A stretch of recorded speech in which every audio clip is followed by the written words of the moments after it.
Hello dear students, आपके अपने channel चैंसर में आपका स्वागत है। इस वीडियो में मैं आपके लेके आया हूँ आपका जो क्लास 10 का जो सोशल साइंस है, इसका जो टर्म 2 एग्जाम है, उसका जो इंपॉर्टेंट जो क्वेश्चन पेपर है, हम उसके बारे में इस पूरे वीडियो में डिस्कस करने वाले हैं। बेटा एक चीज जो होता है कि हम जो देखते हैं कि हमने जो क्वेश्चंस है उसको तो बेहतर तरीके से मेमोराइज कर लिया है, हमने बेहतर स्टडी किया है, बट जैसे एग्जाम में जाते हैं तो कुछ जो पैटर्न है क्वेश्चंस का वो चेंज हो जाता है। तो हमको पता होता है कि इसके आंसर हम याद किए हैं, रिमेम्बराइज किए हैं, बट उसको भी हम नोट आउट करके नहीं आते हैं। सो इसका एक बेसिक जो सोल्यूशन है कि आप जो है क्वेश्चंस को अंडरस्टैंड कीजिए, उसके आंसर को समझिए और उसके अकॉर्डिंग टू आप जो है अपने जो आंसर है वो इजिली आप दे सकते हैं। तो इसी चीज को मैं जो कुछ जो हमारे जो टॉप जो क्वेश्चन प्रोवाइड्स करने वाले जो है उसका जो है आपको एक्सप्लेनेशन इस वीडियो में देखने को मिलेगा। सो जो फर्स्ट जो क्वेश्चन है, बाकी जो चीजें है बेटा आपको जो इंस्ट्रक्शन जो मिलता है वो तो आपने ऑलरेडी से देख लिया, तो उसके बारे में मुझे बताने की जरूरत नहीं, आप बहुत ही बेहतर तरीके से समझ सकते हैं उसको। तो जो फर्स्ट जो क्वेश्चन आपका यहाँ पर दिखाई दे रहा है, describe the role of jobbers in the beginning of 20th century in India. अब जो हमारे जो जॉबर्स थे, जॉबर्स हम किसे कहेंगे, एक जो चीज है कि जो उनका जो रोल है उसको हमें बताना है 20th सेंचुरी के आसपास। तो आंसर में आप देखेंगे बेटा, तो यहां पर आपको देखने को मिलेगा कि जो जॉबर्स का जो 20th सेंचुरी में उनका रोल क्या होता था। सो हम इसके रोल्स की बात करें तो role of jobbers, industries usually employed jobbers to get new recruits में जो ये जो हम बेसिकली सबसे पहले तो समझते हैं कि जो जॉबर्स हैं वो कौन होते हैं। तो जॉबर्स मींस एक जो हम अभी के दौर में देखें जिसे हम साधारण से लैंग्वेज में जो जॉब प्रोवाइड करने वाले जो एजेंट होते हैं, तो उस समय में 20th सेंचुरीज में उनको क्या कहा जाता था, 20th सेंचुरी के जो बिगिनिंग है वहां पर उनको जॉबर्स कहा जाता था। वो जो है न्यू रिक्रूट कर सकते थे, जो नए जो काम करने वाले जो लोगों की जो जरूरत होती थी उनको वो प्रोवाइड करते थे। Then they become person with some authority and power, means जो इंडस्ट्रियलिस्ट जो मालिक होते थे फैक्ट्री के या फिर किसी संस्था के, जिनको जो वर्कर्स है काम करने वाले लोग चाहिए, तो वो क्या करते थे, किसी जो पर्सन है कोई व्यक्ति है उनको ऑथराइज कर देते थे कि आप जो है हमारे लिए काम करने वाले जो लोग हैं वो ढूंढ के लाइए। तो उनको कुछ जो अथॉरिटी कुछ जो पावर्स है वो दिए जाते थे। They were old and trusted workers, means ये जो लोग कौन होते थे, जॉबर्स कौन थे, तो वो जो थे ओल्ड और ट्रस्टेड वर्कर में जो उनके लिए पुराने बहुत पुराने जो काम करने वाले जो लोग होते थे उन्हीं को कहते थे कि आप जो है और जो है काम करने वाले लोग लाइए। They got people from their village, means वो जो है कहां से लोग लाते थे, तो उनके गांव से या फिर उनके आसपास वाले जो गांव हैं, जो जान पहचान वाले जो लोग उनको वो लेकर आते थे, उनको कहते थे कि चलिए मैं आपको काम प्रोवाइड करूंगा। Then they insured them jobs, फिर वो उनको जॉब देते थे।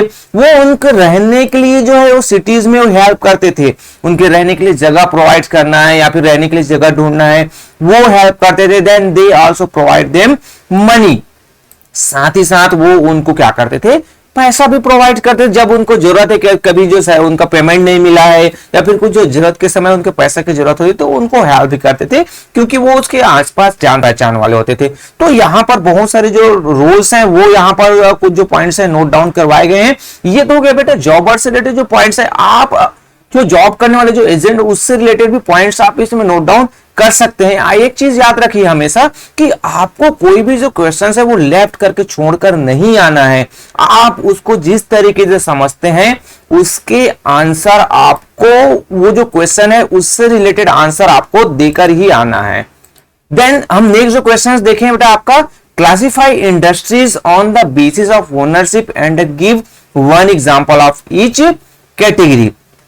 ओनरशिप में स्वामित्व के आधार पर, मीन्स मेरे पास कोई जो फैक्ट्री है या फिर मैं उसका स्वामी हूं, तो स्वामित्व के आधार पर जो फैक्ट्रियां हैं उसका जो क्लासिफिकेशन है वो किया गया है। फर्स्ट जो आता है आपका पब्लिक सेक्टर इंडस्ट्रीज, और इसके एग्जांपल भी आपको बताने हैं। सो जो पब्लिक सेक्टर जो इंडस्ट्रीज होते हैं जिसमें वेल या फिर सेल, जिसमें जो कोई जो प्राइवेट बॉडीज भी आपका जो इन्वॉल्व होता है, बट गवर्नमेंट भी होता है, गवर्नमेंट के अंडरटेकिंग में होता है, तो मेजर जो बेनिफिट्स है यहाँ पर जो है पीपल्स के लिए होता है, तो उसे हम पब्लिक सेक्टर इंडस्ट्रीज कहते हैं। देन हम इसी में नेक्स्ट देखिए बेटा आपका जो आता है सेकंड जो है प्राइवेट सेक्टर इंडस्ट्रीज, जिसमें जो प्राइवेट ओनर्स होते हैं, मीन जो कोई इंडिविजुअल जो व्यक्ति है वो उसका मालिक होता है, कोई ट्रस्ट है वो उसका मालिक होता है, जैसे टिस्को, बजाज ऑटो लिमिटेड, मारुति, इस तरीके से जियो, आपका एयरटेल, ये सभी आपके जो इंडस्ट्रीज के एग्जांपल हो जाएंगे। देन इसी में थर्ड जो क्वेश्चन ज्वाइंट जो सेक्टर इंडस्ट्रीज है, जिसमें ऑयल इंडिया लिमिटेड। देन आपका फोर्थ आता है कोऑपरेटिव सेक्टर इंडस्ट्री, जिसमें लोगों का जो समूह होता है, कोऑपरेटिव जो सोसाइटीज जो बनते हैं, सो जैसे शुगर इंडस्ट्रीज उसका एग्जांपल हो गया, अमूल इसका एग्जांपल हो गया। तो यहां पर बेसिकली आपके जो 2 मार्क्स हैं, तो आप 2 और 3 पॉइंट जो है नोट डाउन करेंगे तो वो आपके जो आंसर है वो कंप्लीट हो जाएगा। सो ये आपके सेकंड के आंसर हो बेटा। देन नेक्स्ट जो थर्ड जो क्वेश्चन है, what are the expected outcomes of a democracy, और एक्सप्लेन करना है डेमोक्रेसी का जो एक्सपेक्टेड आउटकम, हम डेमोक्रेसी से क्या चाहते हैं, डेमोक्रेसी किस तरीके से काम कर, क्या होना चाहिए। सो आंसर यहां पर होगा the expected outcomes of democracy are as follows. Means जो होल हम एक डेमोक्रेटिक रूप से देखें तो उसके जो रिजल्ट है वो हमें क्या मिलना चाहिए। So a government that is chosen and accountable to the people is called a democratic government. Mean जो ऐसा जो गवर्नमेंट सिस्टम जिसको पीपल चूज करते हैं और वो पीपल्स के प्रति अकाउंटेबल होते हैं, उनकी जवाबदेही बनती है कि भाई हमने किसी को इलेक्ट करके भेजा है तो वो रिस्पॉन्सिबिलिटी उनकी बनती है कि वो हमारे लिए कुछ करे। सो इसी को डेमोक्रेटिक गवर्नमेंट्स कहते हैं। Then a government that is responsive to the needs of peoples, means जो लोग हैं उनकी क्या जरूरतें हैं उनको समझते हुए वो उनके लिए काम करे, उनके लिए रिस्पॉन्सिव हो, उनको रिस्पॉन्स करे। भाई कोई जो समुदाय, किसी जो सेक्शंस में किसी लोगों को कुछ चाहिए, जैसे हम तो देखते हैं जो डिफरेंट जो रिवर्स है आपके, अब यहाँ पर लोग जो है नाव से जा रहे हैं, बट यहाँ पर ब्रिज की जरूरत है, एक पुल बनाना है। अब जो गवर्नमेंट्स के पास जो हमने जो लीडर जो इलेक्ट किया वो गया, वो कोई हमारे लिए कुछ चीजें हेल्प नहीं कर रहा है, तो ऐसे गवर्नमेंट का भी कोई जरूरत नहीं है। सो यहाँ पर government that is responsive to the needs of the people, means जो लोग हैं उनकी जरूरत के प्रति उसकी जो रिस्पॉन्सिबिलिटी है, रिस्पॉन्सेज है, वो बिल्कुल होना चाहिए। देन नेक्स्ट जो पॉइंट आता है economic growth and development reducing all form of equality and end of poverty. Means जो इकोनॉमिक जो ग्रोथ होता है, मींस आर्थिक जो है विकास होता है, डेवलपमेंट होता है, उसका इंपैक्ट है वो नजर आना चाहिए। वो क्या करना चाहिए, जितने टाइप के जो इनइक्वालिटीज है, असमानता है, उसको वो दूर करे, कोई जो पिछड़ा जो एरिया है वो डेवलप हो जाए, साथ ही साथ इन द पॉवर्टी जो गरीबी है उसको दूर हो सके। तभी तो हम कहेंगे कि किसी एरिया में जो डेवलपमेंट हुआ, तो डेवलपमेंट कैसे हुआ कि जो वहां के जो लोग हैं उनका जो लिविंग स्टैंडर्ड है ठीक हो गया। सो ये सभी जो पॉइंट्स है बेटा, आप इससे रिलेटेड जो पॉइंट्स है वो नोट डाउन कर सकते हैं। ये जो 3 पॉइंट्स यहाँ पर है, 3 पॉइंट्स आपका 2 पॉइंट्स आप नोट करेंगे तो आपके लिए इनफ हो जाएगा, क्योंकि 2 मार्क्स का है। एक्स्ट्रा पॉइंट्स लिखेंगे तो आपको टाइम टेकिंग भी ज्यादा लगेगा और जो नेक्स्ट क्वेश्चंस है उसके लिए आपके पास टाइम नहीं बचेगा। नेक्स्ट 4th नंबर के क्वेश्चन आता है कि which types of deposit with the bank are called demand deposit, state any one important feature of a demand deposit. यहां पर 2 क्वेश्चन है, 1 मार्क्स का ये है, 1 मार्क्स का ये है। आप यहां तक ही जो आंसर है आप नोट डाउन करके आएंगे यहां तक तो आपको 1 मार्क्स मिलेगा। अगर आप इसी का बस आंसर देते हैं 1 इंपॉर्टेंट जो फ्यूचर डिमांड डिपॉजिट का, तो आपको 1 मार्क्स मिलेगा। टोटल इक्वली 2 मार्क्स है यहां पर। सो इसका जो आंसर हम देखें, a demand deposit account is a bank account where you can withdraw any time you want without paying any additional charges for it. Miss अब यहां पर क्या होगा कि जो डिमांड जो डिपॉजिट जो अकाउंट जो बैंक अकाउंट होता है वो क्या होता है कि जो ऐसा जो अकाउंट है जिसको हम ओपन करते हैं और अगर हमें कभी क्लोज करना है या फिर वहां से जो हमें मनी जो है विड्रॉल करना है तो एनी टाइम जब चाहे हम कभी भी जो है उसको विड्रॉल कर सकते हैं, पैसा वहां से निकाल सकते हैं। इस पर किसी भी प्रकार का अकाउंट क्लोजिंग चार्ज या फिर किसी प्रकार का एडिशनल कोई चार्जेस देने की जरूरत नहीं होती है। अब यहां पर बेसिकली हम इसके जो इंपॉर्टेंट जो फीचर्स की बात करें, सो फर्स्ट जो पॉइंट आता है बेटा आपकी जो bank accept the deposit and also pay an interest rate on the deposits.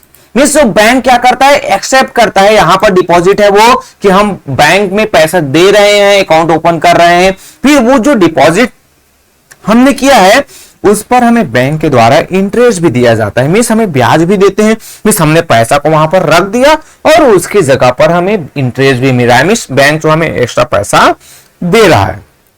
Then in in this way peoples money is safe with the bank and it also earn interest. Means इस तरीके से हम जो है अपने पैसे को safe भी रख सकते हैं और साथ ही साथ बैंक हमें इंटरेस्ट भी देगा। सो हमें उससे फायदा भी हो रहा है, हमारा पैसा बढ़ रहा है। सो नेक्स्ट ये तो यहां पर आपको 1 ही पॉइंट देने हैं ना, 1 इंपॉर्टेंट फीचर्स बताया गया है। मेरे द्वारा 2 पॉइंट्स यहां पर दिए हुए, आपको सिर्फ एक जो है नोट डाउन करने हैं। सेकंड जो पॉइंट्स है उसका जो एक्सप्लेनेशन आप देख लेंगे तो the facilities of cheques against demand deposits make it possible to directly settle payment without the use of cash. Means एक और जो इसका जो इंपॉर्टेंट जो फीचर्स है वो हम देखें तो यहां पर जो हमें चेक मिलता है ना, डिमांड डिपॉजिट हम ओपन करते हैं तो उसका जो चेक मिलता है तो डायरेक्टली किसी को देना है तो हम पैसा ना देकर चेक काट कर उसको दे सकते हैं। वो भी इसके जो इंपॉर्टेंट जो फीचर्स हैं उसकी विशेषता है। Then since demand deposit are accepted widely as a means of payment along with currency they constitute money in the modern economy। Means हम क्या कर रहे हैं कि भाई जो डिमांड डिपॉजिट है उसको पेमेंट के रूप में एक्सेप्ट किया जाता है, सभी जगह चेक्स हमें मिल रहे हैं, बैंक के पास पैसा जा रहा है। सो ये जो मॉडर्न इकोनॉमी है उसको वो कॉन्स्टिट्यूट कर आगे बढ़ने में हेल्प करता है। सो इस तरीके से बेटा ये आपको जो फोर्थ के आंसर हुए। देन आपका जो 2 मार्क्स वाला जो वेरी शॉर्ट आंसर जो क्वेश्चन है उसका जो लास्ट जो क्वेश्चन आपको देखने को मिलेगा जिसमें आपको एक डाटा दिखाया जाए जो चार्ट या फिर डायग्राम से रिलेटेड होंगे और उसको आपको अंडरस्टैंड करते हुए समझते हुए आपको आंसर प्रोवाइड करने हैं। जैसे यहां पर इनबाउंड एंड आउटबाउंड जो आने वाले जो हमारे पर्यटक हैं और जो जाने वाले मीन्स हम हमारे कंट्री में जो दूसरे कंट्री से लोग आते हैं और हमारे कंट्री के जो लोग हैं दूसरे कंट्री में जाते हैं तो उससे रिलेटेड आपको पॉइंट्स दे। फर्स्ट जो क्वेश्चन आपका कही why the tourism industry has grown over a decades in India. Then second आता है कि what industries and service has been supported by tourism. तो फर्स्ट का आंसर हो जाएगा tourism industries India has grown substantially over the last decade. Means इसका जो reason बताया गया कि जो फॉरेन जो आपके जो टूरिज्म आते हैं, tourism arrival in country had seen as a increase inflow of foreign exchange. Means जो क्या होता है कि जो बाहर से जो लोग जो हमारे यहाँ आते हैं उससे हमें क्या मिलता है, फॉरेन एक्सचेंज। मींस जो विदेशी जो पैसा है वो उनके साथ हमारे यहाँ आता है। देन हम नेक्स्ट जो पॉइंट देखें बेटा यहाँ पर more than 15 million people are directly engaged in tourism industries. Means maximum जो आपके जो 15 मिलियन जो पीपल्स हैं वो चाहे डायरेक्टली हम बात करें टूरिज्म से इंगेज हैं, मींस वो उनको किसी ना किसी तरीके से जॉब में वहां से मिल रहा है या फिर किसी भी चीज हो रहा है। Then tourism also promotes national integrations and provide support to local handicrafts. Means जो आप कहीं भी घूमने जाते हैं तो आपने देखा होगा कि वहां पर जो लोकल हाथों से बनाए जाने वाले वहां के जो आर्ट्स है, ट्रेडिशंस है, कला है, उससे बने हुए आपको डिफरेंट जो चीजें हैं वो आपको देखने को मिलता है और जरूर हर जो लोग हैं वो कुछ ना कुछ चीजें खरीद कर लाते हैं। सो 3 पॉइंट्स है, आपको पता है कि 1 मार्क्स का क्वेश्चन है तो 1 और 2 पॉइंट से ज्यादा आपको नोट डाउन नहीं करने हैं। नेक्स्ट बेटा हम 6 नंबर क्वेश्चन की बात करें जो आपका जो शॉर्ट आंसर क्वेश्चन है जो आपके जो 3 मार्क्स के हैं। इसमें आपका फर्स्ट जो क्वेश्चन है in the 16th century merchants from towns in Europe began employing peasants and artisans within the village. Explain। अब यहां पर आपको क्वेश्चंस का जो 17th सेंचुरी से रिलेटेड जो मर्चेंट्स और जो टाउन्स है वहां जो व्यापारी जो लोग थे यूरोपियंस वो वहीं के जो लोकल जो पेशेंट या किसान थे या फिर आर्टिसंस है उनको जॉब प्रोवाइड किया गया दिया गया। तो उसका रीजंस क्या बताया गया, तो यहाँ पर डिफरेंट जो पॉइंट्स है आपको पता है 3 मार्क्स है तो 3 मिनिमम जो है आपको 3 पॉइंट्स तो नोट डाउन करने हैं। मेरे द्वारा यहाँ पर डिफरेंट आपको 5 पॉइंट्स बताए गए हैं ना। सो फर्स्ट जो पॉइंट आता है कि cottagers and villagers we are looking for new alternative of incomes. में जो मर्चेंट्स है, व्यापारी है, वो वहीं के जो लोकल लोगों को काम देते थे उसका जो रीजन यहाँ पर एक्सप्लेन करना है हमें। सो फर्स्ट जो आता है कि जो वहां पर जो रहने वाले जो लोग हैं, विलेजर्स थे, गांव वाले जो लोग हैं, तो उनको जो है इनकम का एक्स्ट्रा सोर्स चाहिए था। वो खेती बाड़ी करते थे बट उससे ज्यादा और कुछ दूसरा काम हो रहता है ताकि वो उनसे इनकम हो जाए, तो इस कारण से वो इनको जॉब में रख लेते थे या फिर जॉब इनको मिलता था। देन टीनी जो प्लॉट्स होते थे, जो जमीन के जो छोटे छोटे जो खेत टुकड़े होते थे, वहां पर the villagers could not provide work for all member of a family. Means भाई मेरे पास जमीन का बहुत छोटा एरिया है, मैं उसी पर खेती बाड़ी कर रहा हूं, मेरे यहाँ जो फैमिली मेंबर्स 5 जो जेंट्स हैं, तो सभी उसी जो छोटे से एरिया पर फील्ड, इतना बड़ा फील्ड एरिया उसी में काम करेंगे, तो सबको एक जॉब अपॉर्चुनिटी नहीं मिल सकता। तो इस कारण से जो मर्चेंट्स है वो जो विलेज से ही जो लोग हैं उनको काम पर रख लेते थे। Then advance offered by the merchants made the village readily agree to produce goods for them। Mean जो मर्चेंट्स जो व्यापारी होते थे वो उनको एडवांस में जो है क्या कर देते थे, ऑफर करते थे कि आपको इतना जो सामान है, जैसे कोई टेक्सटाइल से रिलेटेड वर्कर्स हैं तो उनको बता दिया जाता था कि आपको जो है कितने 15 जो है क्या करने हैं, साड़ियां हैं आपको बनाने हैं।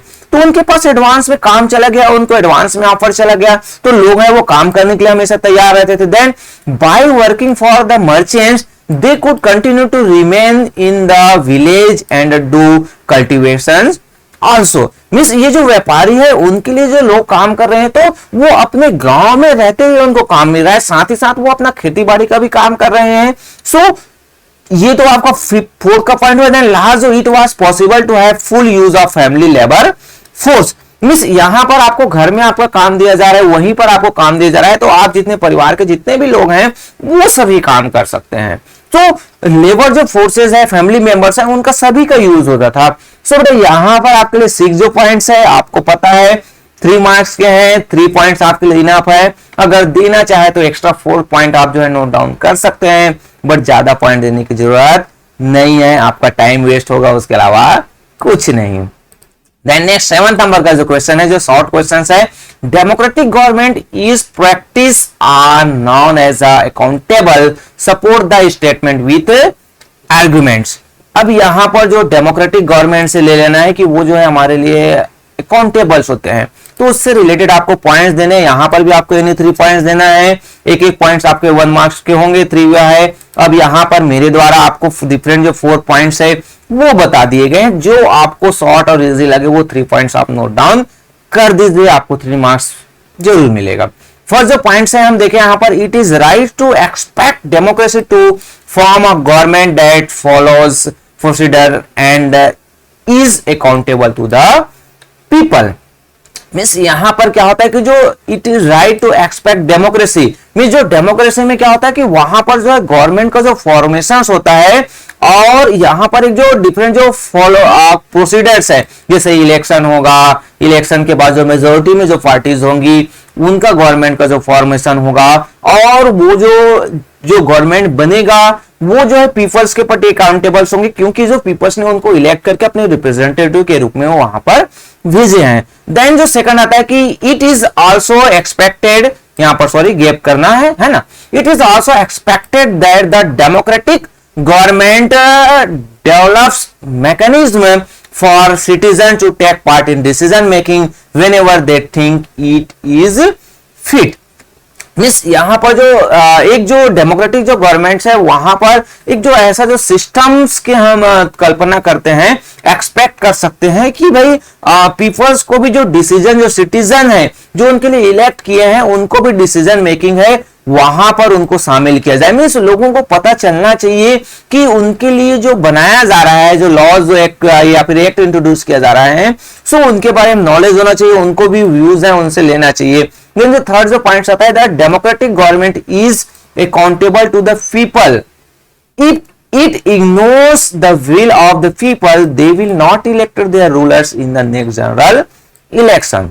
बिल्कुल भाई कि अगर जो है वो जो डेमोक्रेटिक जो गवर्नमेंट है वो अकाउंटेबल नहीं होगा पीपल्स के प्रति, उनकी जवाबदेही नहीं होगी, वो लोगों के लिए काम नहीं करेगा, तो नेक्स्ट इलेक्शन में पीपल जो है उनको चुनेंगे ही नहीं। जो बड़े बड़े जो नेता आप देखते हैं ना, कई बार जो इलेक्शंस में होता है वो हार जाते हैं। क्यों हारते हैं? क्योंकि वो जो है भाई लोगों के लिए काम नहीं करते हैं। अब जब मैं क्या हूं, वोटर्स हूं, मेरे लिए जो मेरे जो रूलर्स है वो काम नहीं करे, मेरे द्वारा जो चुने हुए जो नेता है जिसमें मैंने भेजा है वो काम नहीं करे, वो करप्ट है, तो मैं उसको नेक्स्ट टाइम वोट दूंगा क्या? बिल्कुल भी नहीं दूंगा। सो नेक्स्ट जो पॉइंट आता है, the procedure and decision making process should be transparent for a democratic government to be accountable for the people means जो प्रोसीजर्स होता है, जो भी फॉलो किया जाता है और डिसीजन मेकिंग का जो प्रोसेस होता है वो ट्रांसपेरेंट होना चाहिए। आजकल हम देखते हैं ना, हमारे जो पार्लियामेंट हाउस है, चाहे वो लोकसभा हो, चाहे वो राज्यसभा हो, या फिर आपका जो स्टेट असेंबलीज है, विधानसभा हो या फिर विधान परिषद हो, वहां का जो जितने भी जो प्रोसीजर्स होते हैं वो सभी लाइव टेलीकास्ट किया जाता है। वहां पर जो डिस्कशन हो रहा है, तो ये क्या होना चाहिए कि जो डेमोक्रेटिक जो सिस्टम है ट्रांसपेरेंट होना चाहिए, कोई भी जो चीजें छुपी हुई नहीं होनी चाहिए। तो ये जो सपोर्ट हम जो है, हमारे जो डेमोक्रेटिक जो गवर्नमेंट है वो हमारे लिए अकाउंटेबल होता है। तो इससे रिलेटेड जो पॉइंट्स 4 पॉइंट्स यहाँ पर बताए हैं, 3 पॉइंट्स आपको नोट डाउन करने हैं। ये 7 का आंसर हो बेटा। नेक्स्ट जो आपका 8 नंबर का question, why do banks and cooperative societies need to lend more. Means अब हम यहां पर जो बैंक्स होते हैं या फिर जो कोऑपरेटिव जो सोसाइटीज होते हैं, तो उनको ज्यादा से ज्यादा उधार लोन देने की जरूरत क्यों पड़ती है। सो उससे रिलेटेड आपको पॉइंट जो एक्सप्लेन करने हैं। सो भाई बैंक्स एंड कोऑपरेटिव जो सोसाइटीज है उनको need to lend more as first जो आता है कि his would lead to higher incomes. Means जो वो जो है क्या करता है कि भाई लोगों को जो है लोन्स प्रोवाइड कर दिया, तो कहीं ना कहीं उनका जो इनकम है वो इंक्रीज हो जाता है। Then people would be able to grow cheaply for a variety of needs.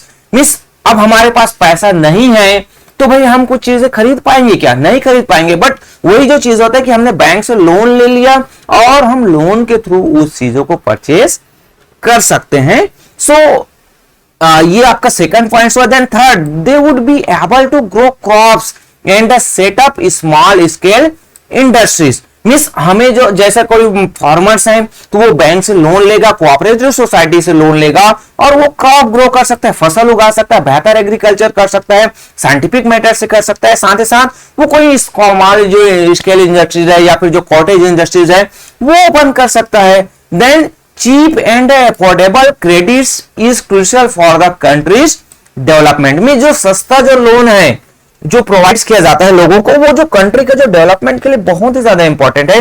क्योंकि भाई जो लोगों के पास पैसा रहेगा तो वो अपने बेहतर डेवलपमेंट के लिए प्रयास करेंगे, सो उससे कंट्री का भी डेवलपमेंट होगा।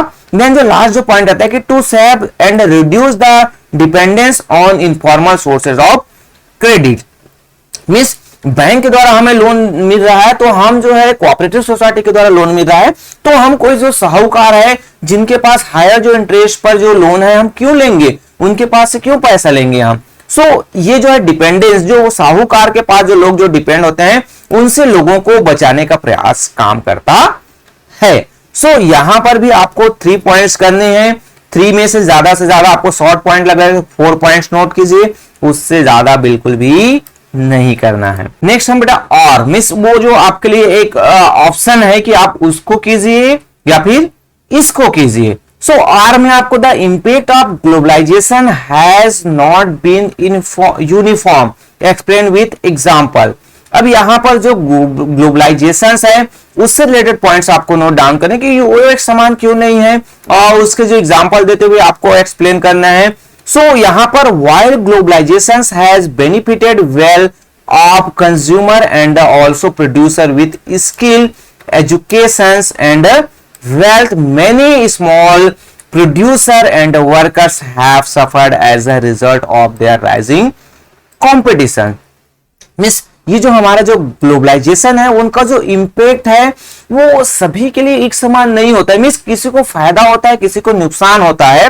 तो उसी से रिलेटेड पॉइंट्स देने हैं कि जो ग्लोबलाइजेशन है वो क्या होता है, बेनिफिटेड कुछ जो सेक्शन के जो कुछ जो कंज्यूमर है, कुछ जो आपके प्रोड्यूसर्स है, स्किल या फिर एजुकेशन वेल्थ से रिलेटेड उनको क्या होता है प्रॉफिटेबल बेनिफिटेड है। बट जो स्मॉल जो प्रोड्यूसर्स है, छोटे जो वर्कर्स होते हैं, जो कॉटेज इंडस्ट्रीज वाले होते हैं, सो उनको जो राइजिंग जो कंपटीशन, उसके जो कंपटीशन बढ़ते जा रहा है, सस्ते दामों पर जो सामान उनको मिल जा रहा है, तो उनके जो सामान है उनको खरीदने वाले कोई नहीं होते हैं। Then removal of trade barriers and liberalisation policies of the government to facilitates globalizations have hit the local producers and manufacturers. Means यहां पर क्या होता है कि भाई जो गवर्नमेंट के द्वारा क्या किया जा रहा है, गवर्नमेंट की जो पॉलिसीज हैं जो ट्रेड जो बैरियर्स हैं, जो कुछ जो ट्रेड से व्यापार से कुछ जो कानून बनाए गए थे उनको हटाया जा रहा है। सो इससे क्या हो रहा है कि जो लोकल जो मैन्युफैक्चरर्स हैं, जो छोटे छोटे जो कारीगर है, आर्टिसंस हैं, उनको जो है बड़े बड़े जो हायर लेवल का जो प्रोड्यूसर्स हैं, जो सस्ते दामों पर चीजें बेच रहे हैं, उनसे कॉम्पिटिशन करने के लिए इनको प्रॉब्लम फेस करना पड़ रहा है। Then globalisation and the pressure of competition have change the lifes of worker. Means जो ग्लोबलाइजेशन है और जो कंपटीशन बढ़ते जा रहा है, तो उससे कहीं ना कहीं जो ये जो वर्कर्स है उनका पूरा का पूरा जो लाइफ है वो चेंज हो गया है। Suppose faced with growing competition, most employers this day prefer to employ workers flexibly.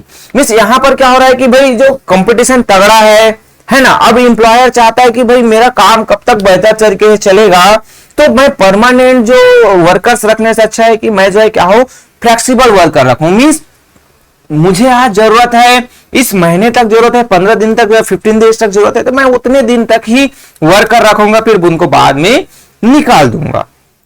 So this means that workers job are no longer secure. Means यहां पर क्या होगा कि जो अब जो वर्कर्स है उसका जो जॉब है वो भी सिक्योर नहीं है। कुछ जो हम जो कॉटेज इंडस्ट्रीज, हैंडीक्राफ्ट वर्क वाले बोलते हैं, तो सस्ते दामों पर जो है सामान मिल रहा है, तो हम महंगे दामों पर क्यों खरीदेंगे। जैसे बीच में आपने देखा था जो हमारे ऑनलाइन जो शॉपिंग साइट्स है, अमेजॉन, आपके फ्लिपकार्ट या फिर जो अदर जो साइट्स है, उनके विरोध में जो बहुत सारे जो शॉप ओनर्स है वो आ गए थे। क्यों? क्योंकि भाई सस्ते दामों पर जो कस्टमर को जो सामान मिल रहा है, तो उनके शॉप से जाकर कोई खरीदने वाले बहुत ही कम लोग बचे थे। सो एग्जाम्पल यहाँ पर जो मल्टीनेशनल कंपनीज है, जिसे MNCs हम शॉर्ट फॉर्म में जानते हैं, and workers MNCs and local manufacturers industries withdrawal of subsidies etc. Means भाई जो मल्टीनेशनल कंपनी से वहां से लोगों को निकाला जा रहा है, या फिर कई जो ऐसे जो वर्कर्स है जिनके पास पहले जॉब था उनको जॉब से हटा दिया गया, सब्सिडी उनसे कई जो है वहां पर खत्म कर दिया जा रहा है। तो इस तरीके से बहुत सारे जो इंपैक्ट है वो हमें ग्लोबलाइजेशन से नजर आते हैं। सो ये आपके ग्लोबलाइजेशन से रिलेटेड पॉइंट्स हुआ। देन हम नेक्स्ट बेटा आपका देखते हैं, आपका नेक्स्ट जो क्वेश्चन आता है आपका लॉन्ग आंसर वाले जो क्वेश्चन है, जो सेक्शन सी में आपको देखने को मिलेगा। टोटल आपको पता है कि आपको 14 क्वेश्चंस के आंसर आपको देने हैं। आपको जो है कुछ जो क्वेश्चन सिर्फ 2 में आपको ऑप्शन आर करके मिलेगा, या फिर बाकी में आपको सभी जो 14 क्वेश्चन है उसको सॉल्व करना है। 90 नंबर का जो क्वेश्चन हम देखें बेटा आपका, political parties are rightly call the government is justify the statement in refer to democratic politics by giving 5 argument। 5 marks है तो आपके पास 5 पॉइंट्स होने चाहिए। अब यहां पर पॉलिटिकल पार्टी से related, political parties for performing many crucial function in a democracy. Political parties जो है उनका क्या कार्य होता है, क्या वो काम करते हैं, उससे रिलेटेड आपको पॉइंट्स नोट डाउन करने हैं। अब यहां पर हम सिर्फ गवर्नमेंट्स के बारे में डिस्कस नहीं करेंगे, है ना, गवर्नमेंट में जो पार्टी है उसके बारे में नहीं, गवर्नमेंट या फिर अपोजिशन जितने भी पॉलिटिकल पार्टीज है उससे रिलेटेड पॉइंट देखेंगे। तो फर्स्ट जो पॉइंट्स आपका आता है बेटा कि जो it contest elections, party choose candidate to contest elections. Means वो जो है पॉलिटिकल पार्टीज है वो क्या करते हैं, इलेक्शंस पर भाग लेते हैं, और जो डिफरेंट जो पार्टीज हैं वो अपने कैंडिडेट है उनको चुनते हैं। अब ये जो प्रोसेस होता है कि कैंडिडेट को कैसे चूजिंग किया जाए, चूजिंग कैंडिडेट्स वेरियस, मींस जो अलग अलग जो कंट्रीज है वहां पर जो कैंडिडेट चुनने के जो मेथड्स है, तरीके हैं वो अलग होते हैं। जैसे यूएसए में आप देखेंगे तो जो पार्टी जो मेंबर्स हैं, वो the candidates while in India top party leaders choose. Means आपके यूएसए में जो पार्टी मेंबर्स है वो चुनते हैं, बट हम इंडिया में देखें तो जो पार्टी के जो लीडर्स हैं उनके द्वारा जो मेंबर्स हैं, जो इलेक्शन में जो खड़े होने वाले जो कैंडिडेट है उनको चुना जाता है।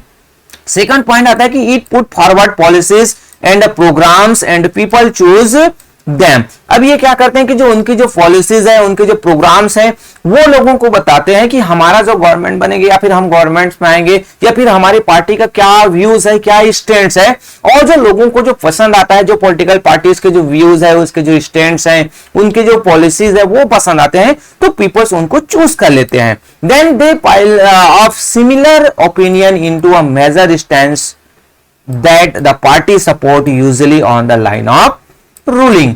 मींस जो जनरली यहाँ पर क्या होता है कि भाई जिसको ज्यादा लोग पसंद किए, जिनके पॉलिसी से लोग सेटिस्फाइड है, उन्हीं को वो जो है इलेक्ट करते हैं और उन्हीं का जो है गवर्नमेंट का फॉर्मेशन होता है।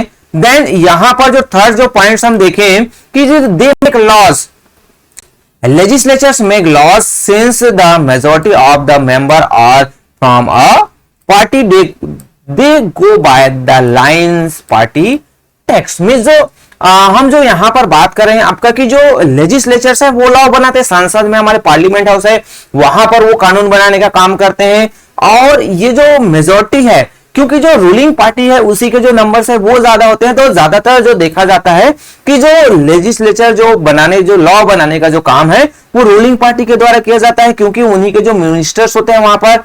मोर ever they train and make people, जो पार्टी जो मेंबर्स होते हैं, leaders who constitute the executives. Means जो लोग हैं वो कोई जो कैंडिडेट, कोई जो नेता बना है, लीडर बना है, वो हमारे में से बना है ना। सो उनको एग्जीक्यूटिव मींस उनको क्या किया जाता है, ट्रेन किया जाता है, उनको जो मिनिस्टर्स के बनाया जाता है, उनको वो साथ ही साथ जो हमारे जो डिफरेंट जो एग्जीक्यूटिव्स हैं उस रूप में उनको कार्य करने के लिए प्रोत्साहित किया जाता है। देन फोर्थ जो पॉइंट आता है कि जो parties form and run government, parties recruit leaders, train them and then minister to run government in the way they want. Means अब यहां पर क्या होता है, पार्टी का फॉर्मेशन होता है, उनके द्वारा गवर्नमेंट चलाया जाता है। पार्टीज जो है वो अपने जो लीडर्स हैं उनको इस्टेब्लिश, उनके जो प्रेसिडेंट, आपके जो डिफरेंट जो पार्टीज है तो उनके प्रेसिडेंट होते हैं, उनके डिफरेंट मेंबर्स होते हैं। ये जो लोग हैं उनको वो ट्रेन करते हैं, पार्टी मेंबर्स को, उनको मिनिस्टर बनाया जाता है, वो देन वो गवर्नमेंट रन करते हैं जैसा वो चलाना चाहे। Then they form opposition. अब ये जो डिफरेंट जो पॉलिटिकल पार्टीज है उनमें से किसी जो पार्टीज है वो अपोजिशन में भी होता है। ये तो कुछ जो पार्टीज है जो गवर्नमेंट में होता है, बट कुछ जो पार्टीज हैं वो अपोजिशन में, विरोधी पार्टी, विपक्ष भी होता है। So they play their role by voicing different views and criticising government for its failure और wrong policy. They also mobilise opposition to the government. Means अब यहां पर क्या हुआ बेटा कि हम तो देखते हैं कि वो अपोजिशन में है, तो जो गवर्नमेंट के जो डिफरेंट जो व्यूज हैं, उनकी जो पॉलिसीज हैं, जो लॉन्ग जो डिसीजन लिया गया है उसके अगेंस्ट वो लोगों के बीच वॉइस उठाते हैं, मींस लोगों के बीच आवाज उठाते हैं। अगर हम देखें कि अपोजिशन नहीं होगा तो गवर्नमेंट है वो निरंकुश हो जाएगा, है ना। जैसे हम नॉर्थ कोरिया की बात करते हैं, किम जोंग, तो वहां पर जो है पीपल्स का जो चॉइस है वो मायने नहीं रखता है। सो अगर गवर्नमेंट कुछ गलत कर रहा है तो वहां पर जो अपोजिशन होता है वो उनको आईना दिखाने का काम करता है कि नहीं देखिए आप क्या कर रहे हैं, गलत कर रहे हैं। ऐसे बहुत सारे एग्जांपल आपको हमारे डेमोक्रेटिक कंट्रीज में देखने को मिल जाएगा। सो बेटा यहां पर आपको जो टोटल 9 नंबर के जो क्वेश्चन है 5 पॉइंट्स है, 5 मार्क्स है, 5 पॉइंट आपको नोट डाउन करने हैं। देन नेक्स्ट आता है बेटा आपका 10th नंबर का जो लॉन्ग वाले जो क्वेश्चन है, how are deposits with the bank beneficial for individual as well as for the nation, explain with example. भाई बैंक में हम जो डिपॉजिट करते हैं तो हमारे लिए भी फायदेमंद है और गवर्नमेंट के लिए भी फायदेमंद होता है, तो उसको आपको एक्सप्लेन करके बताना है, एग्जांपल देते हुए कैसा वो फायदेमंद है। तो यहां पर आपको 5 मार्क्स है, टोटल कितने पॉइंट्स नोट डाउन करने हैं, कम से कम 5 होना चाहिए। उसके अलावा आप 6 पॉइंट भी नोट डाउन कर सकते हैं। मेरे द्वारा यहां पर 7 पॉइंट्स बताए गए। चलिए एक्सप्लेनेशन देखें। So the deposit which banks are beneficial for the individual as well for the nation. इतना तो आपको कहां से मिलेगा, क्वेश्चंस में मिलेगा, है ना। तो इसको फटाक से आपको नोट डाउन कर देने हैं, इतना तो आपको करना ही है ना, चाहे आए आंसर आए या ना आए, क्वेश्चन में से इतना पॉइंट्स आपको उठाकर आपको नोट डाउन कर देना है। देन फर्स्ट जो पॉइंट्स आता है, banks accepted deposit and also pay an amount as a interest and in this way people earn moneys. Means भाई बैंक में हम पैसा जमा करिए, बैंक वाले ने पैसा ले लिया, अब वो क्या करते हैं हमें इंटरेस्ट देते हैं। जैसे हमने कोई जो है सेविंग अकाउंट खोला, बचत खाता खोला, तो हमें उस पे जो है इंटरेस्ट जो 2.56 2.6 समथिंग कुछ इंटरेस्ट रेट है अभी के दौर में देखा जाए, तो बैंक हमें जो है इंटरेस्ट है वो प्रोवाइड करते हैं। सो उससे पीपल्स को पैसा मिलता है, इनकम होता है उसको, है ना। देन सेकंड जो पॉइंट होता है, peoples money is safe with bank. हमारा पैसा है हमने बैंक में जमा कर दे तो वहां पर वो सेफ है, सुरक्षित है। हम मान के चलते हैं हमारे घर में कोई चोर आ गया उसको चोरी कर सकता है, बट बैंक में वहां पर सुरक्षित है। देन थर्ड जो पॉइंट आता है, it is easy for individuals to get credit who have saving and current account in the bank. भाई जब आपको क्या पड़ेगा, जरूरत है कि क्रेडिट लेना, आपको लोन लेना है, अगर आपका किसी बैंक में अकाउंट नहीं है तो आप कहां से किसी बैंक के पास जाओगे कि मेरे को लोन दीजिए, तो वो पूछेगा आपका अकाउंट है यहाँ पर, बिल्कुल नहीं है, तो फिर आपको लोन कहां से मिलेगा। सो अगर आपका सेविंग अकाउंट है, क्रेडिट अकाउंट है, आपका जो क्रेडिट अकाउंट है, करेंट अकाउंट चल रहा है, तो आपको लोन लेने में आपको आसानी हो जाएगी। ऐसा नहीं है कि आपका अकाउंट नहीं है तो नहीं मिलेगा, बट उसमें भी आपको कुछ जो प्रोसीजर है वो फॉलो करने होंगे। Then poor people who are engage in productions need credits. भाई जो अगर पुअर है, कोई गरीब है, कोई जो फार्मर्स है, खेती बाड़ी का काम करता है, तो उनको खेती बाड़ी के लिए क्या चाहिए, पैसा चाहिए। एडवांस में उसको पहले पैसा चाहिए, फिर वो खाद बीज खरीदेगा, फर्टिलाइजर्स लाएगा, पेस्टिसाइड लाएगा, सीड्स लाएंगे, फिर उस पर वो मेहनत करेगा, तब उसको क्या होगा, वो प्रोडक्शन कर सकता है। बट उनके पास पैसा नहीं है, सो वो ये जो आपके जो फर्टिलाइजर्स नहीं ला पाएंगे, सीड्स नहीं परचेज कर पाएंगे। देन फिफ्थ जो पॉइंट आता है, credit provides by the banks for government projects help in the development of the nation. Credit जो है गवर्नमेंट्स को भी जो है बैंक है लोन प्रोवाइड करता है, हमारा रिजर्व बैंक है या फिर वर्ल्ड बैंक है, उससे जो डिफरेंट जो गवर्नमेंट्स है वो लोन लेते हैं, और फिर वो जो पीपल्स के बेनिफिट्स के लिए डिफरेंट जो प्रोजेक्ट हैं, डिफरेंट जो स्कीम्स है वो स्टार्ट करते हैं। Then bank provide loan for the promotion of international trades. Means जो बैंक क्या करता है, लोन प्रोवाइड करता है ताकि इंटरनेशनल जो ट्रेड है या फिर जो नेशनल जो लेवल का जो ट्रेड है वो प्रोवाइड, व्यापार हो सके उसके लिए। Then development of infrastructure is undertaken with the loans provided by the bank. में जो डेवलपमेंट इंफ्रास्ट्रक्चर से रिलेटेड, जैसे हम देखें आपके जो ब्रिजेस बनाने, पुल्स बनाने, रोड्स बनाने हैं, हॉस्पिटल्स क्रिएट करना है, सो इनके लिए जो है डेवलपमेंट्स के लिए जो इंफ्रास्ट्रक्चर बेहतर कराने के लिए गवर्नमेंट्स को या फिर जो कोई जो इंस्टीट्यूशंस है उनको बैंक लोन प्रोवाइड करता है, और उन्हीं के थ्रू जो डेवलपमेंट्स होता है।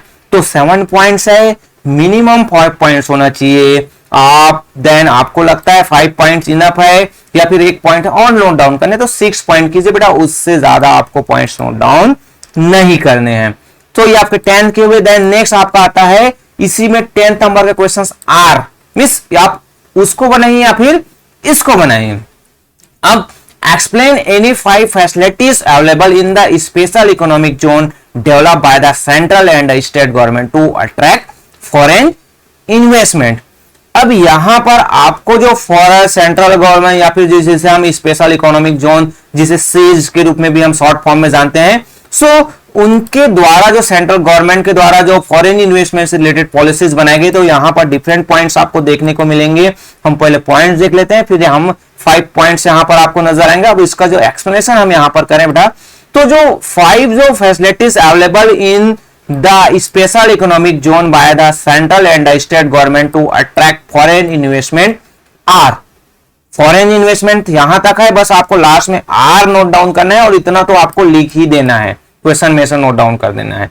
देन फर्स्ट जो आता है आपका, duty free import and domestic procurements of goods for the development operations and maintenance of the company. Means जो अब यहां पर ड्यूटी फ्री इंपोर्ट मीन्स हम कहीं से कुछ चीजें मंगा रहे हैं, जो ड्यूटी जो चार्ज जो लगता है गवर्नमेंट के द्वारा उनको फ्री कर दिया गया है।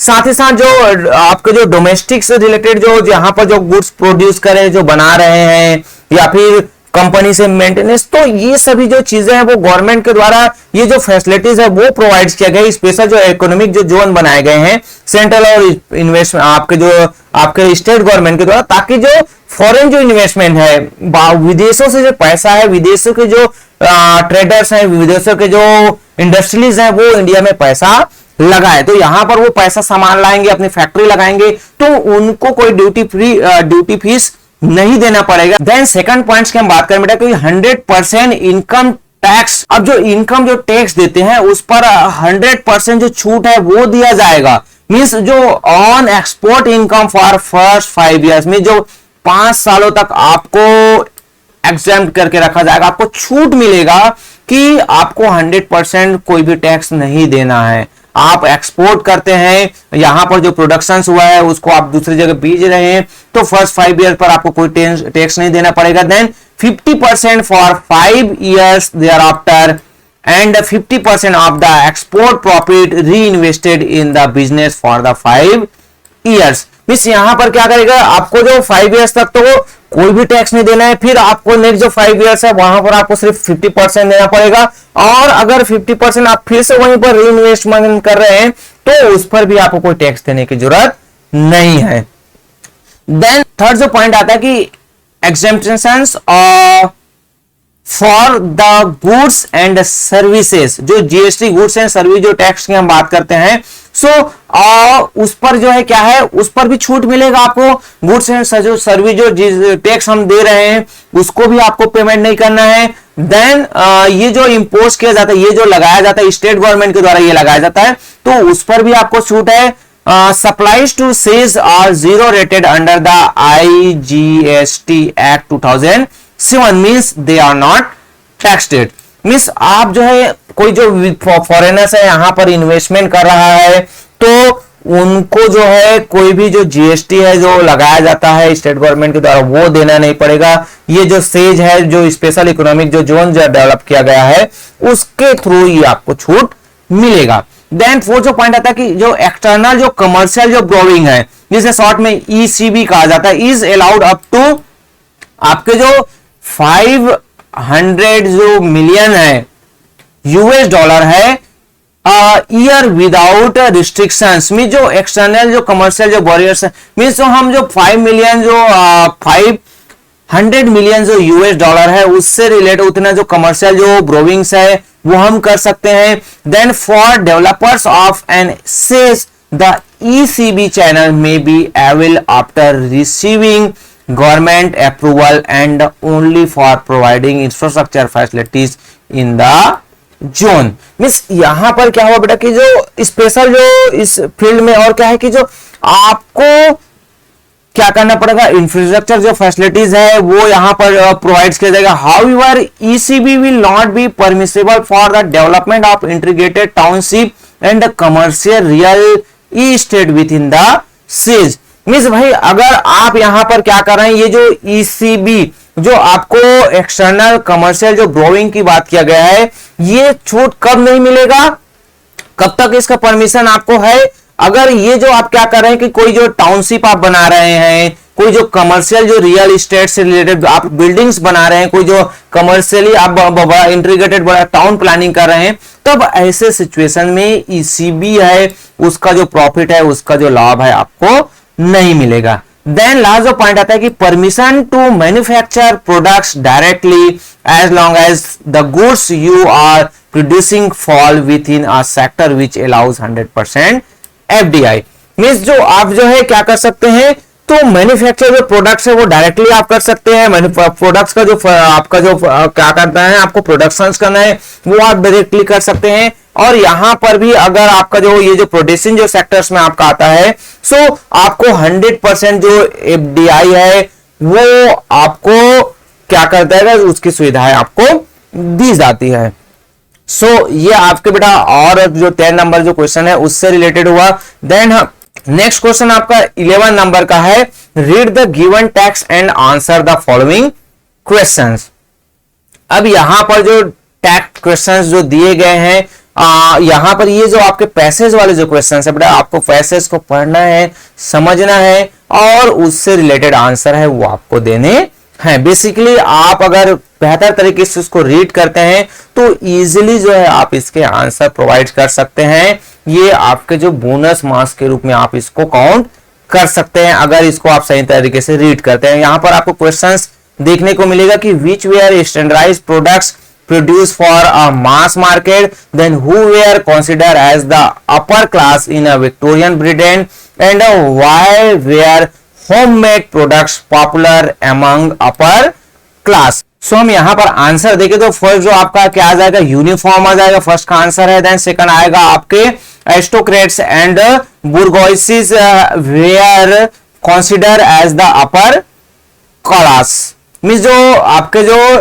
एरिस्टोक्रेट्स हैं वो और आपके जो बुर्गोइसी है उनको जो है अपर क्लास माना जाता था। Then in Victorian Britain the upper class preferred things produced by hand because handmade product came to be symbolize refinement and class। Means जो विक्टोरियन जो ब्रिटेन के जो अपर क्लास वाले जो लोग थे, जो दो आपको जो यहाँ पर आपको अपर क्लास दिखाई देंगे, तो वो जो है हैंडमेड जो प्रोडक्ट्स है उसको बेहतर तरीके से पसंद करते थे। उसका जो रीजन है कि जो वो जो है बेहतर होता था और उनको जो एक जो कुलीन मीन्स जो एक जो क्लास के रूप में समझा जाता था। देन ये होते थे दे वे are better finish, individually produce and carefully design.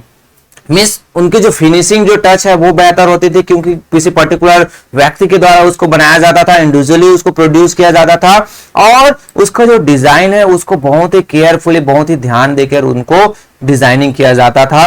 सो अब इससे रिलेटेड अब बेटा ये जो क्वेश्चन आपने देखा था कि जो ये आपका क्वेश्चन था उसका जो आंसर है हमने यहाँ पर आपका देखा, तो उसी को देखते हैं कि आंसर आपने कहां पर कैसे आपको ढूंढना है। अब यहां पर जो है फर्स्ट जो क्वेश्चंस में a range of products could be produce only with hand labour, machines were oriented to produce uniformly. अब यहां पर स्टैंडर्डाइज गुड्स वाला जो फर्स्ट जो क्वेश्चन था with intricated design and specific shape, तो यहां पर आपको यूनिफॉर्म आया था। स्टैंडर्डाइज जो गुड्स है, तो आपको जो क्वेश्चंस दिए गए हैं उसमें से जो मेन जो पॉइंट्स है उसको देखना है और उससे रिलेटेड आपको जो लेफ्ट राइट देखना है कि उससे रिलेटेड आपको पॉइंट्स आंसर कहां पर मिल रहे हैं।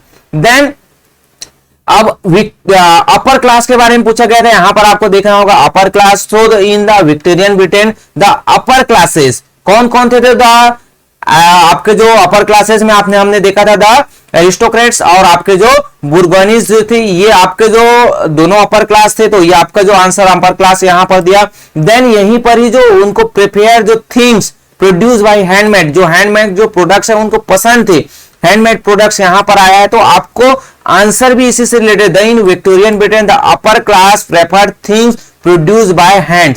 ये जो अपर क्लास, ये जो आपको नोट डाउन नहीं करेंगे फिर भी चलेगा, अगर नोट लिख देंगे तो भी कोई प्रॉब्लम नहीं है। और आपको यहां तक जो उसका जो पॉइंट्स है उसको फिन अप करना है, कंप्लीट करना है। सो इस तरीके से बेटा आपको आंसर है वो थोड़ा सा क्वेश्चन में से ध्यान देना है, समझना है और उसके आंसर आपको नोट डाउन करने हैं। ये तो हो गया आपका जो 11 नंबर का। नेक्स्ट जो आपका 12 नंबर का जो क्वेश्चन आता है, read the given text and answer the following questions. आपको डिफरेंट ये जो फिर उसी टाइप के आपके जो पेसेज टाइप आपके जो सोर्स बेस्ड जो जिसे हम केस क्वेश्चन या फिर केस बेस्ड जो क्वेश्चंस कहते हैं उससे रिलेटेड है। जस्ट इसमें भी आपको वही करना है कि ये जो पूरा जो पेसेज है, जो पैराग्राफ है, उसको आपको केस है बेस है उसको आपको रीड करना है और यहां पर भी जो उससे रिलेटेड जो पॉइंट्स है। अब इसका जो हम क्वेश्चन देखते हैं, फर्स्ट जो क्वेश्चन है कि treatment from industrial influence can be done in how many state, what could be done to reduce pollutions of machineries and equipments. जो मशीनों से जो पॉल्यूशन निकलता है उसको हम कैसे रिड्यूस कर सकते हैं। Then how can the industrial pollution of fresh water be reduce. Industrial जो पॉल्यूशन है उसको हम फ्रेश वाटर से रिलेटेड कैसे रिड्यूस कर सकते हैं। अब इसका जो आंसर है वो भी आपको यहां पर दिखाई दे रहे हैं। ये जो फर्स्ट जो आंसर है बेटा आपका कि जो treatment of industrial influence can be done in the 3 phase primary, secondary and tertiary. ये आपके आंसर है। अभी हम जस्ट फिर देखेंगे कि जो इसके आंसर हमें कैसे सर्च करने हैं।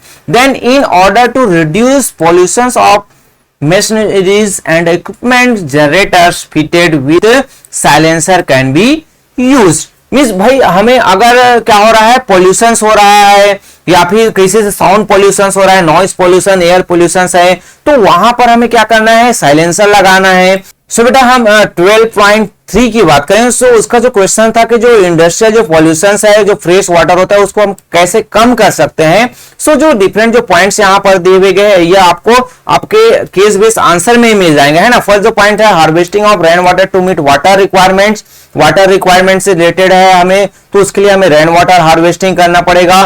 देन जो सेकंड पॉइंट आता है कि जो treating hot water and influential before releasing them in river and pond. Pond जो रिवर है, तालाब है, नदी तालाब है, वहां पर हम जो इंडस्ट्री से निकलने वाली जो गंदी पानी को कर रहे हैं, रिलीज कर रहे हैं, तो उससे पहले उसको हमें क्या करना है, ट्रीट कर देना है। अब ट्रीटमेंट करना है, treatment of industrial influence can be done in 3 phase. 3 different जो फेस है उसके थ्रू हम इसको क्या कर सकते हैं, उसको ट्रीटमेंट कर सकते हैं। प्राइमरी जो ट्रीटमेंट है वहां पर जो मैकेनिकल जो मीन्स है, जिसमें उसको स्क्रीनिंग, ग्राइंडिंग, आपके जो फ्लूकेस्टनेशन है और आपके सेडिमेंटेशन है उसके थ्रू हम कर सकते हैं। सेकेंडरी जो ट्रीटमेंट है जिसमें बायोलॉजिकल जो प्रोसेस है वो हम उससे अलग कर सकते हैं। टर्सरी जो ट्रीटमेंट है बायोलॉजिकल, केमिकल और जो फिजिकल प्रॉपर्टीज है उसको हम अलग कर सकते हैं। तो इस तरीके से this involve recycling of waste water, ये सभी जो प्रोसेस है जिससे हम रिसाइकलिंग कर सकते हैं वेस्ट वाटर को। अब इससे सोर्स रिलेटेड उसी जो हमने कहां पर सर्च किया तो उसको हम देखें। यहां पर जो फर्स्ट का जो पूरा का पूरा आपको सर्च करना है और फर्स्ट जो आता है कि जो treatment of industrial influence can be done in the 3 faces. 3 जो डिफरेंट जो फेसेस है वहां पर, जिसमें आपका प्राइमरी, सेकेंडरी और आपके टर्सरी, ये जो 3 जो फेसेस था आपका, यहां तक भी आप नोट डाउन करेंगे फिर भी राइट, बट आपको बेहतर मार्क्स के लिए आप ये जो 3 जो डिफरेंट जो प्रोसेस है उसको नोट डाउन कर लीजिए। देन यहां पर जो प्राइमरी जो ट्रीटमेंट के बारे में हमने नोट डाउन किया कि जो इन्वॉल्व स्क्रीनिंग, ग्राइंडिंग, ये आपका जो प्राइमरी जो ट्रीटमेंट था। सेकेंडरी ट्रीटमेंट से रिलेटेड जो 3rd नंबर का जो पॉइंट था, देन टर्सरी जो ट्रीटमेंट से रिलेटेड। ये आपके क्या है, 3rd के जो पॉइंट्स के आंसर थे। देन यहां पर आपको फिर से जो सेकंड जो पॉइंट्स का जो आंसर है यहां पर आप देखेंगे। यहां पर आपको मिलेगा कि जो मशीनरीज, मशीन जो थे, हमारे इक्विपमेंट थे, वहां पर हम can be use as a generator should be fitted with silencer. हमें ऐसे जो जनरेटर यूज करने जहां पर साइलेंसर मींस जो आवाज ना करे, उससे क्या होगा कि जो नॉइज जो पोल्यूशन है उसको हम क्या कर सकते हैं, कम कर सकते हैं। ये जो केस बेस्ड जो क्वेश्चन है बेटा, इसका जो आपको बेनिफिट्स भी है और एक जो उसका डिसएडवांटेज भी आपको मिलेगा कि अगर आपको सही तरीके से इसको रीड नहीं कर पाते हैं, सही तरीके से इसको अंडरस्टैंड नहीं कर पाते हैं, तो आपको इसके आंसर देने में प्रॉब्लम फेस करना पड़ेगा।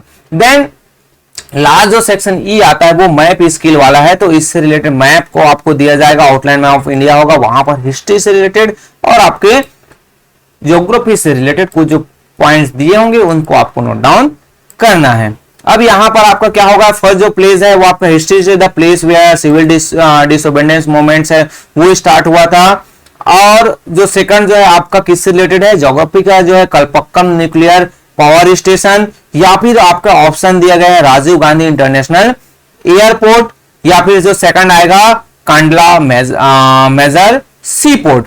फर्स्ट जो पेज 13.1 का आंसर आपको मिलेगा क्या है, वो है आपका डांडी। ये जो आपको ऑलरेडी यहां पर बना होगा, यहां पर ए लिखा होगा, आपको आंसर यहां पर डांडी नोट डाउन करना है, या फिर आप अपने आंसर शीट में नोट डाउन कर सकते हैं। देन ये जो है आपको लोकेट करना है, इसको तो बस आपको लेवल आपको पहचानना है कि वो प्लेस कौन सा है, नाम आपको नोट डाउन कर लिखने हैं यहां पर।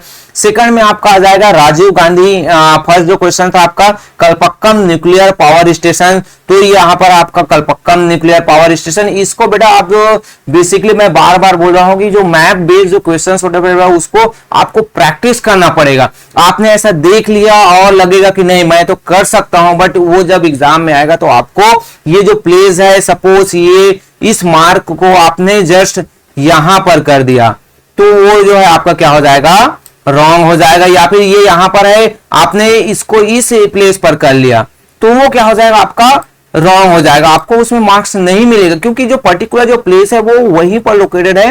तो इसके लिए आपको प्रैक्टिस करना है कि आपका जो प्लेस है वो कहां पर लोकेटेड है। तो मैप वाले जो क्वेश्चंस है बहुत डिफरेंट, जो उतने सारे मैप्स नहीं है आपके, आपको बस थोड़ा सा मेहनत करना है तो आप इजीली जो है मैप स्किल वाले जो क्वेश्चंस है उसको कर सकते हैं। सो बेटा यहां पर मेरे द्वारा ये जो 13 पॉइंट था 13.1 और ये आपका 30.2 इससे रिलेटेड आपके जो टोटल आप लिए तो 30 आपके जो कितने हो गए 14 जो क्वेश्चंस है आपको सॉल्व करने हैं। और यहीं से इसी से आपको जो कंप्लीट जो मार्क्स है वो आपका कितने मार्क्स का, कितने मार्क्स आपको अचीव करने यहां से वो आप अचीव कर सकते हैं। सो ये तो बेटा आपका जो है फर्स्ट जो एक हमारे द्वारा जो क्वेश्चन पेपर प्रोवाइड किया गया था उसका जो एक्सप्लेनेशन, होपफुली बेटा ये वीडियो आपके लिए हेल्पफुल जरूर होगा। अगर हेल्पफुल है तो वीडियो को लाइक जरूर कीजिए, अपने दोस्तों के साथ शेयर कीजिए। कुछ डाउट्स है, कुछ प्रॉब्लम है तो कमेंट्स कीजिए, और अभी तक आपने चैनल को सब्सक्राइब नहीं किया है तो सब्सक्राइब जरूर कीजिए और बेल आइकन को प्रेस करना ना भूलिए। सो ओके बेटा, मिलते हैं नेक्स्ट वीडियो में आपके जो नेक्स्ट जो क्वेश्चन पेपर है उसका एक अलग सा जो सेट लेकर। So okay, thank you.